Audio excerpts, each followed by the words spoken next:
थे जो दिन के उजाले में भी नजर नहीं आते थे। इनकी कहानी शुरू होती है एक आदमी से, हसन सब्बाह। वो कोई आम लीडर नहीं था, वो तलवार से ज्यादा दिमाग का इस्तेमाल करता था। उसने ईरान के पहाड़ों में एक किला हासिल किया, अलामुत। ये किला सिर्फ पत्थर का नहीं था, ये एक सोच का मरकज था। हसन ने अपने लोगों को ये सिखाया कि असली ताकत जिस्म में नहीं, इरादे में होती है। उसने ऐसे फिदाई तैयार किए जो अपनी जान देने से भी नहीं डरते थे। मगर असल कहानी तब शुरू होती है जब दुनिया ने उनका नाम महसूस किया। एक रात एक ताकतवर हुक्मरान अपने महफूज महल में सो रहा था। हर तरफ पहरेदार थे, दरवाजे बंद थे और किसी गैर शख्स का अंदर आना नामुमकिन था। लेकिन सुबह जब वो उठा, उसके तकिए के पास एक खंजर पड़ा था। खंजर पर खून नहीं था, मगर उसका मतलब खून से भी ज्यादा खतरनाक था। उसके नीचे एक छोटा सा नोट था, हम चाहें तो तुम्हें खत्म कर सकते थे। ये था हशाशन का तरीका। वो सिर्फ मारते नहीं थे, पहले डर पैदा करते थे। इस तरह के वाकयात ने पूरी दुनिया में एक खौफ फैला दिया। सियासी लीडर्स, बादशाह और फौजी सरदार रात को चैन से सोना भूल गए। हर साया, हर खामोशी उन्हें लगती थी कि मौत करीब है। इसी दौर में एक और अजीम नाम उभर कर आया, सलाहुद्दीन अय्यूबी। वो क्रूसेडर्स के खिलाफ लड़ रहा था, मगर एक वक्त ऐसा भी आया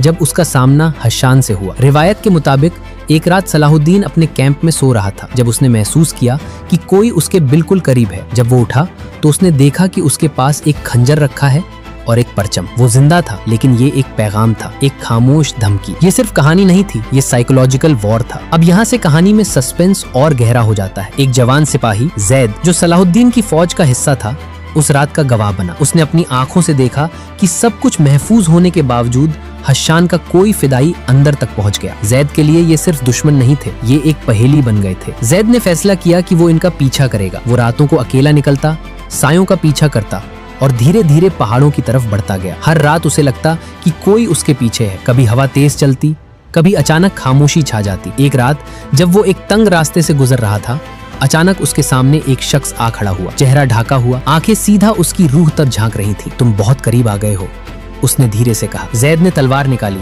मगर उसका हाथ कांप रहा था। उस फिदाई ने एक पल में उसका रास्ता बंद कर दिया, लेकिन उसने वार नहीं किया। बस इतना कहा, जो सच तुम ढूंढ रहे हो वो तुम्हें बदल देगा। और फिर वो गायब हो गया। जैद का सफर उसे अलामुत तक ले गया। किला बादलों के दरमियान खड़ा था, जैसे दुनिया से अलग हो।